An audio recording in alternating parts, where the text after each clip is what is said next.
Feel really good about this win. I have a lot of respect for this Northwestern team, and I think their ability to kind of make you grind it on the offensive end. I think we had a little bit of an opening there in the second half, and I think they gave our guys some life. And I think they probably missed shots that they're going to make at their place in a couple weeks.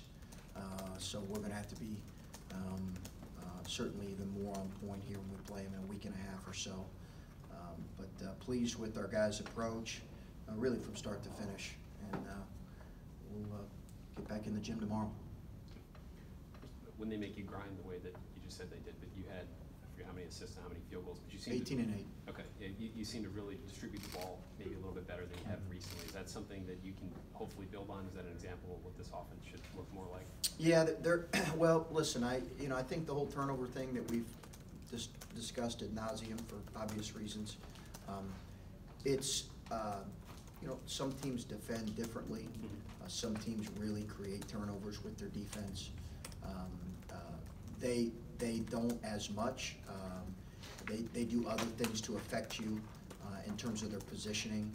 Although they really did pressure us tonight more than maybe we anticipated, which is why we tried to back cut them some.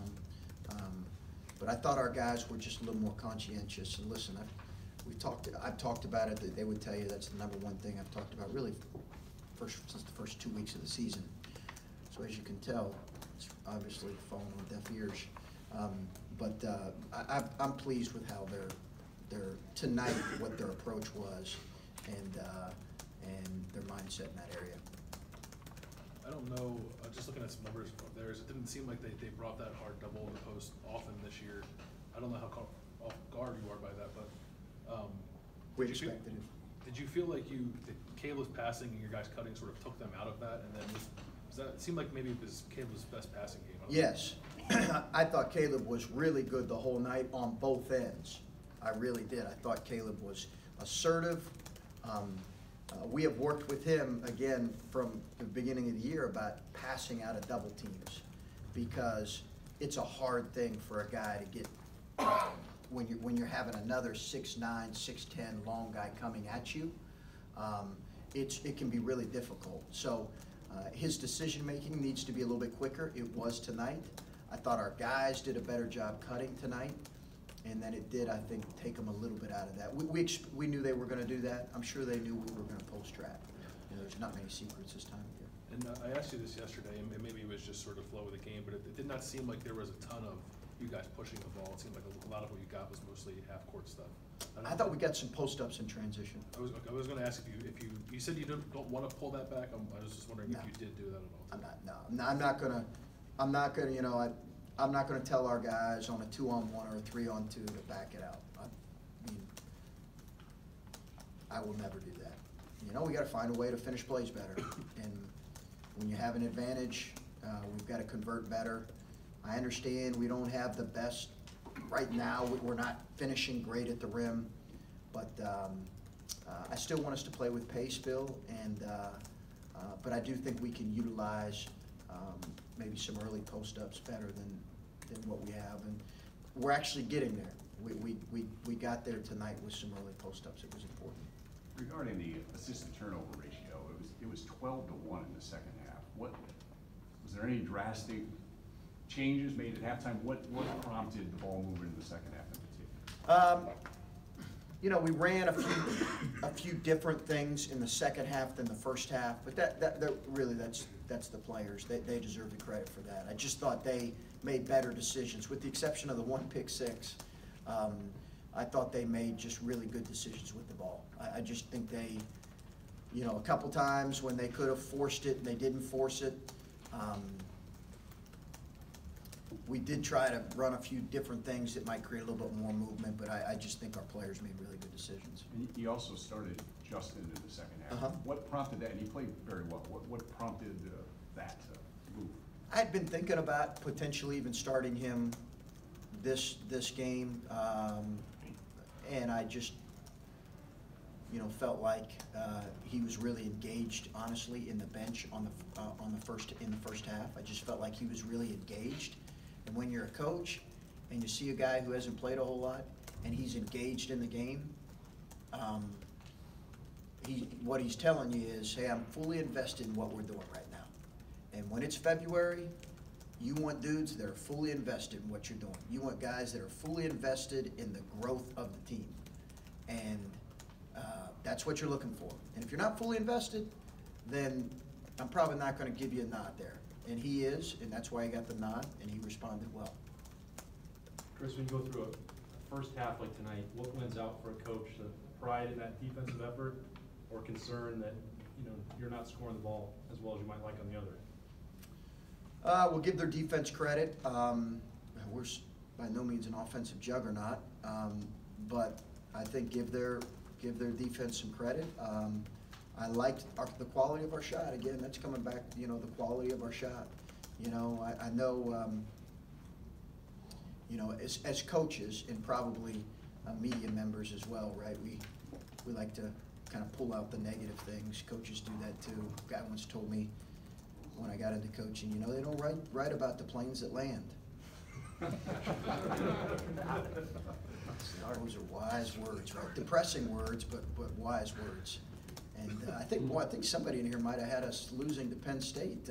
Might have printed us losing to Penn State before we actually won that game. By the way, I believe a couple weeks ago. But the bottom line is we're gonna address the things that we gotta make some constructive areas of improvement. We're gonna continue to do that. But we're also going to talk about the things we did well and try to get better in those areas. So if we were going to write about that and the way you played defensively tonight, what made it so effective? I know that's a huge part of your program and every single night, but it seemed like, I don't know if the intensity was there. Our defense? Yeah, there was a lot more energy taking charges and things like that. Yeah, I thought we had guys have really, Dwayne gave us a lift tonight in that area. I thought we had better attention to detail in some areas and scouting that was really important. But listen, look at our defensive numbers. We've had a lot of consistent, we're probably where we are right now because of our team defense, honestly. That has kept us in games and given us a chance this season. You look at our defensive numbers from beginning to end, and we certainly have had some moments where we've not been great. And like a team like Maryland, who's got scoring all over the place, is a real problem in terms of trying to figure out how to guard. But our defense has been pretty consistent. Tonight it was good. I do think, honestly, Northwestern, they run such good stuff. They miss some shots that I think they'll normally make. So we probably got lucky in some areas. Speaking of positives, Kyle, there was a stretch there where he just kind of did Kyle things, couple offensive rebounds. Yeah. I know he's been back a handful of games now, but what boost has he given you guys coming off the bench and just having him? He's been great. He's been great. He's not been able to practice, so his conditioning is affected. I can't play him as much as I'd like to be able to play him right now because he gets tired. You can only get so much conditioning on the bike. He didn't practice yesterday, and I understand why. He would probably be inserted in our starting lineup. That would probably be the guy. We would slide Dre like we started the season, but he can't do it right now with his leg.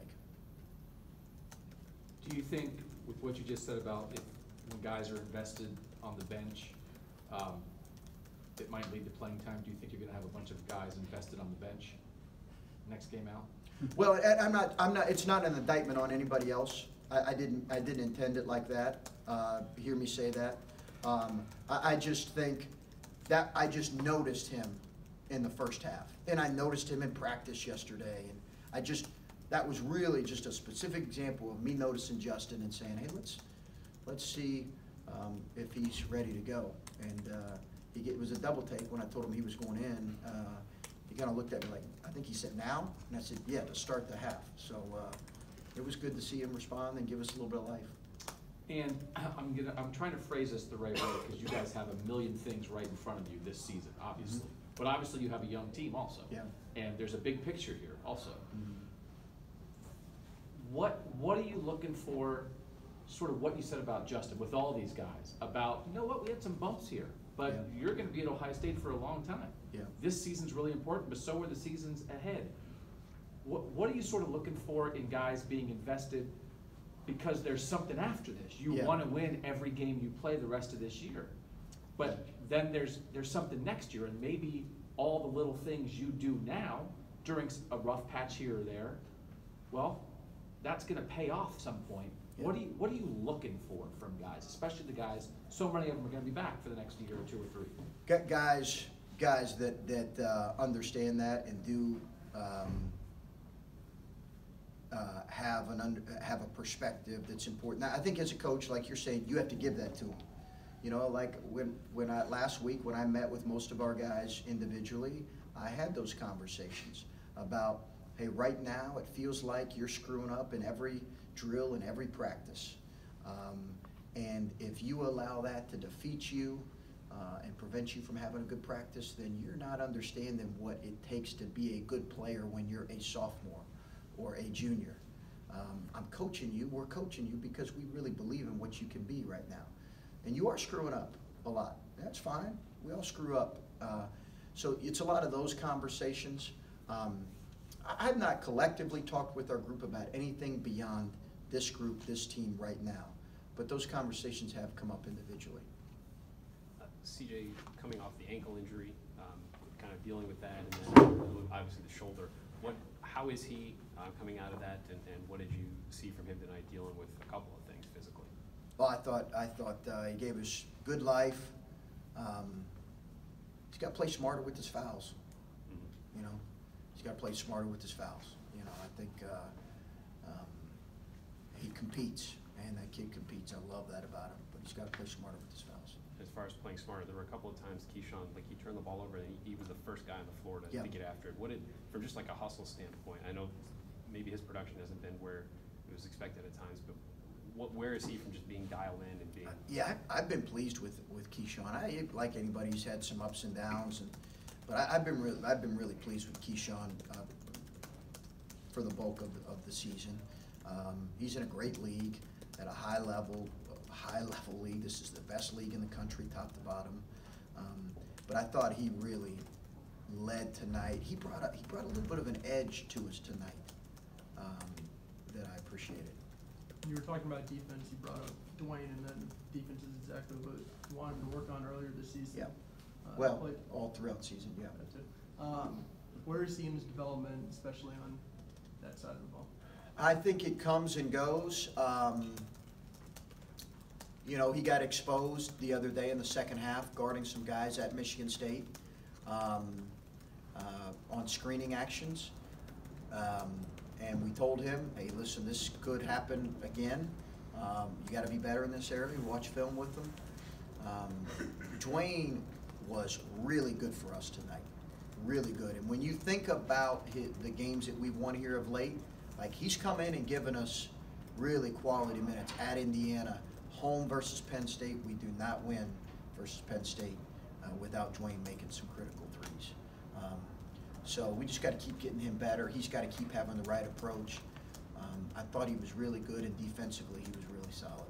But, you know, let's see how it is tomorrow in practice. I think I asked you something similar to this a couple weeks ago, but is that fifth spot kind of open season? I know you put Justin out there today. Kyle would probably be the starter if he was completely healthy. So is it open season for that fifth spot, depending on the matchup? You could say that for sure. Yeah, you could say that. I'm kind of searching, and Key would rather come off the bench, Keyshawn. So that kind of, I'm not going to put him back in. I think he likes seeing the game for a little bit. So yeah, that's probably a good way to put it in. Is that, I guess, a pro or a con that in February it's still kind of that way, where you're still looking for that fifth guy? I'm sure most coaches would probably like to have that solidified. You know, I think because of our injuries, and particularly to Kyle and in some areas, and our youth, I still think our rotation in general is a little bit fluid, more fluid than any team I've coached probably this time of year. But that's fine. We'll manage it. All right, thanks. Okay. Thanks, Chris.